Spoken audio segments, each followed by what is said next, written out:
13 வயசுல ஸ்கூல் படிக்கிற ஒரு சராசரி பொண்ணு திடீர்னு ஒரு நாள் ஒரு ரெட் பாண்டாவா மாறிடுறா. அவ ஏன் அப்படி மாறினா அதுக்கப்புறம் என்னாச்சுங்கிறதா இந்த படத்தோட மீதி கதை. நம்ம சேனல்லயே வழக்கமா ஒரு டிஸ்னி படத்துல இருக்கிற மாதிரி காமெடி அனிமேஷன் எல்லாமே நல்லா இருக்கும். கூடவே ரொம்பவும் அழகான ஒரு நல்ல மெசேஜ் பார்க்கலாம் வாங்க. எல்லா குடும்பத்திலயும் ஒரு குழந்தை கிட்ட சொல்ற முதல் விஷயம் பெத்தவங்களுக்கு பெருமை தேடி தர்றது. ஏன்னா அவங்க தான் நமக்கு உயிர் கொடுத்தாங்க, சாப்பாடு போடுறாங்க, படிக்க வைக்கிறாங்க, நமக்காக நிறைய தியாகங்களையும் செய்யறாங்க. அதனால அவங்க சொல்படி கேட்டு அவங்க ஆசைப்பட்டதை செய்யறது நம்மளோட கடமைன்னு சொல்லுவாங்க. அதுக்காக அவங்க சொல்றதையே செஞ்சுக்கிட்டு இருந்தா நம்ம ஆசைப்பட்டதை நம்மளால செய்யவே முடியாது. ஆனா இந்த மாதிரியான பிரச்சனைகள் இவளுக்கு இல்ல. இவதான் மேலின் லீ. இவளுக்கு 13 வயசானதுல இருந்து இவளுக்கு எந்த கட்டுப்பாடும் இல்ல. இவன் நினைச்சதை செய்யலாம். இவளுக்கு பிடிச்ச பொருட்களை நீங்க தானே சொல்லிடுற. சோ இப்ப அம்மா ரொம்ப சந்தோஷமா இருக்கிறதுனால இதையே ஒரு சான்ஸா யூஸ் பண்ணி அந்த மியூசிக் ஷோக்கு போறதுக்கான பர்மிஷனை கேக்குறா. அதுலயும் பக்காவா பிரசன்டேஷன் எல்லாம் பண்ணி கேக்குறா. இவங்க அனுப்ப முடியாதுன்னு சொல்லிடுறாங்க. இவ எவ்வளவு கேட்டாலும் அவங்க ஒத்துக்கவே மாட்டாங்க. உண்மை என்னன்னா அடிப்படையில அந்த பசங்களை பார்த்தாலே இவங்களுக்கு பிடிக்கல. மேரி நீ வீட்டுல வேணா அமைதியா இருக்கலாம், ஆனா ஒரு மியூசிக் ஷோல உன்னால உணர்வுகளை கட்டுப்படுத்த முடியாதுன்னு சொல்லி ஸ்ட்ரிக்ட்டா முடியாதுன்னு சொல்லிடுறாங்க.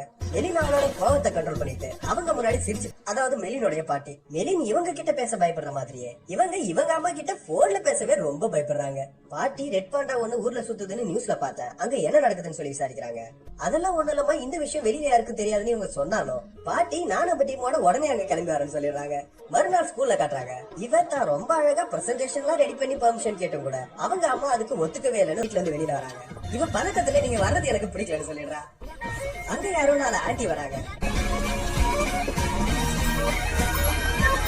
நம்மளோட புது சேலஞ்ச் இப்ப ஆரம்பிக்க போகுது. போக்கிமான் பேட்டில்ஸ் மெகா எவால்வ் ஆக போகுது. இப்ப கதையை முடிச்சிரு. எவல்யூஷனை தாண்டி மெலின ரொம்ப ஆசையா வச்சுறாங்க. பார்த்தா பின்னாடியே பாட்டி வந்திருக்காங்க. சோ பாட்டி சொன்ன அந்த டீம் இந்த ஆன்டிஸ் தான். இவ்வளவு நாளா மெலின் அந்த மிருகத்தை தனக்குள்ளேயே வச்சு கஷ்டப்பட்டு இருந்திருக்கா. இனிமே எந்த கவலையும் வேண்டாம், அதான் நாங்க வந்துட்டோமே சொல்லிட்டு இருக்காங்க. இந்த பக்கம் டைம் ஆகி அவன் இன்னும் பாட்டிக்கு வராதனால இந்த பையன் செம கடத்துல இருக்காங்க. இந்த பக்கம் மெலினால அங்க இங்க நகரவே முடியல. இவங்க எல்லாருக்குமே இந்த விஷயம் நடந்திருக்கும், ஆனா இவங்களால அந்த மிருகத்தை கண்ட்ரோல் பண்ணிருக்க முடியாது. சரி பேசினது போது எனக்கு தூக்கம் வருதுன்னு சொல்லி இவ அவங்க கிட்ட இருந்து எஸ்கேப் ஆயிடுறா. இவனோட ரூமுக்கு வந்து எல்லாத்தையும் சேர்ந்துட்டு கிளம்ப போற நேரத்துல பாட்டி உள்ள வந்துடுறாங்க. இவங்க வீட்டுல கீழே கடந்த பாண்டா முடியை எடுத்து வச்சிருக்காங்க. சோ இவ அடிக்கடி பாண்டாவை வெளியில விடுறா. கண்ட்ரோல் பண்ணி வச்சிருக்கிறதா பொய் சொல்றான்னு கரெக்டா புரிஞ்சுக்கிறாங்க. ஆனா அதை பத்தி எல்லாம் இவங்க கோவமா பேசாம நமக்குள்ள இருக்கிற அந்த பாண்டாவை வெளியில விடும் போதெல்லாம் சந்தோஷமா தான் இருக்கும். ஆனா ஒவ்வொரு ஆசை வச்சிருக்காங்க, அவங்களை காயப்படுத்திடாதுன்னு சொல்லிட்டு போறாங்க. இந்த பக்கம் பாட்டில காட்டுறாங்க. என்ன பண்றதுன்னு தெரியாம சின்ன சின்ன கேம்ஸ் விளையாடிட்டு இருக்காங்க. அங்க மெலின் வரா, ஆனா பாண்டாவா வரல. இவங்க கோவில்ல யூஸ் பண்ற அந்த பாண்டாவோட மஸ்கட்டை போட்டுட்டு வந்திருக்கா. இவ இந்த மாதிரி வந்ததுனால இந்த பையன் நான் காசு கொடுக்க மாட்டேன்னு சொல்லி செம கடுப்பாகிறா.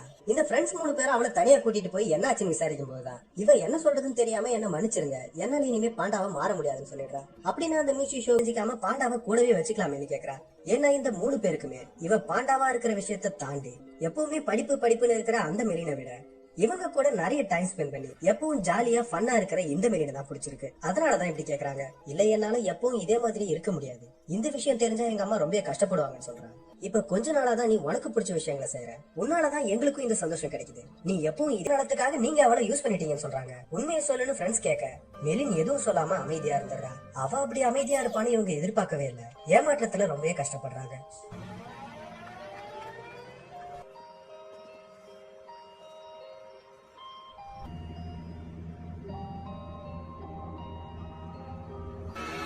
மியூசிக் ஷோ ஸ்டார்ட் ஆகுது. இவங்க 3 பேரும் அங்க வந்து 3 டிக்கெட்ஸ் மட்டும் வாங்குறாங்க. அந்த ஷோவுக்கான ஸ்பாட்லைட் ஆட பார்த்தபடியே மெலின் வீட்டுல தான் இருக்கா. எல்லாரும் ஒன்னா சேர்ந்து சடங்க நம்ம நல்லபடியா முடிச்சு வைக்கணும்னு பாட்டி பேசுறாங்க. ரெட் மூன் ஆரம்பமாயிடுது. அப்பா தேவையில்லாத பொருட்களை அண்டர் கிரவுண்ட்ல வைக்கிறதுக்காக வந்திருக்காரு. அப்ப எதேச்சியா மெலின் ஸ்கூல்ல செஞ்ச விஷயங்களை வீடியோல பாக்குறாரு. ஆனா பெருசா அவர் கோவப்படவே இல்ல. அதை பார்த்து சந்தோஷம் தான் பண்றாரு. இவர் ரூமுக்கு வந்து அந்த விஷயத்த பத்தி கேக்குறாரு. என்ன மன்னிச்சிருங்கப்பா, பாண்டாவை கண்ட்ரோல் பண்ண முடியாதுன்னு அப்ப எனக்கு தெரியாதுன்னு சொல்றான். நீ உங்க அம்மாவை மாதிரியே பேசுற. உங்க அம்மாவுக்குள்ள இருந்த பாண்டா ரொம்ப பெருசுதான், ஆபத்தானதுதான். உண்மையை சொல்லணும்னா உங்க அம்மாவுக்கும் பாட்டிக்கும் நடுவுல சண்டை வந்ததுக்கு காரணமே நான் தான். உன் பாட்டி என்ன ஏத்துக்கவே இல்லை, அதனாலதான் உங்க அம்மா கோவப்பட்டு பாண்டாவா மாறினா. அப்ப அவ மாறின விஷயத்த என்னாலே நம்ப முடியல. அவ அப்படி செஞ்சதுனாலதான் பாட்டியை ஒத்துக்கிட்டாங்க, எங்களுக்கு கல்யாணமும் நடந்தது. ஆனா அப்பா அந்த பாண்டா ஒரு மிருகமாச்சேன்னு கேக்குறா. மெலின் எல்லா மனுஷங்களுக்குள்ளயும் நிறைய குணங்கள் இருக்கும், அதுல சிலது மிருகத்தனமா தான் இருக்கும். அந்த கெட்ட குணங்களை பார்த்து பயப்படாம அதை ஏத்துக்கிட்டு அதை கண்ட்ரோல் பண்ண கத்துக்கணும். மெலின் உனக்கு வேண்டானா நீ இந்த வீடியோவை எரேஸ் பண்ணிடு, ஆனா உனக்குள்ள இருக்கிற இந்த மிருகம் என்ன சிரிக்கதான் வச்சது, எனக்கு அது பிடிச்சிருக்கு. அம்மா ரூமுக்கு வந்து சடங்குக்கு டைம் ஆயிடுச்சுன்னு சொல்லி கூப்பிடுறாங்க. சடங்கு ஆரம்பமாகுது. அவளை சுத்தி ஒரு வட்டத்தை வரைறாங்க. அவ அந்த வட்டத்தை விட்டு வெளியில வரக்கூடாதுன்னு சொல்றாங்க.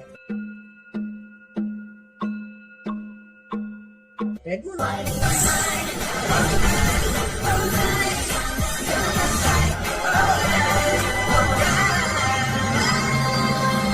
சோ இப்ப பாண்டாவா இருந்த அத்தனை பேருமே ஆன்ம உலகத்துக்கு வந்துட்டாங்க. இந்த உலகத்துல அம்மாவும் கொஞ்சம் சின்ன வயசுல இருக்காங்க. இவங்க கோவத்தை கண்ட்ரோல் பண்ண முடியாம அவங்க அம்மாவை தாக்குனதை நினைச்சு ரொம்பவே கவலையில இருக்காங்க. அதுல இருந்து பாட்டி கிட்ட தான் ஒரு நல்ல பொண்ணுன்னு பேர் வாங்கறதுக்காக